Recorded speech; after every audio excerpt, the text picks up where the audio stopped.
There's many things to the proposed reforms. When we look at things, and you touched on it earlier on there, Sheila, when you said that the proposals will restrict eligibility for personal independence payment, PIP, and it would limit the sickness-related element of universal credit. And there's no doubt about it. When you speak to Joseph Rowntree Foundation and Trussell Trust and other experts, in the field, that they will say that will plunge hundreds of thousands of already vulnerable people into poverty, and that should never be the actions that a Labour government takes. And it's worth reminding people again and again that PIP is not related to whether or not you're in work. You can have a full-time job and be eligible for PIP.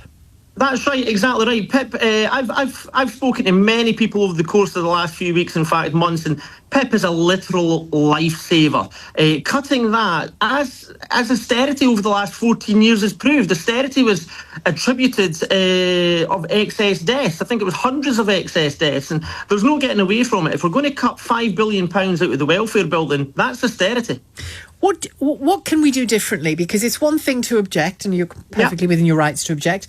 What do we do differently? If everybody agrees that we need to bring that bill down, 1,000 people a day going on to disability benefit of some sort, what do we need to do? Well, one of the things that the opposition MPs try and level criticism at Labour MPs is that they're not business people. Well, let me say, I was the golf professional for 23 years, so not a conventional route into Parliament, but I've ran my own business. And you've got two options, basically. Do we cut costs and trim budgets, or do we try and raise revenue? And I'm glad that you brought up the option of the latter, of raising revenue, because one of the things that we could do is we could look at an annual wealth tax of 2% on truly those with the broadest shoulders, those with assets of over £10 million.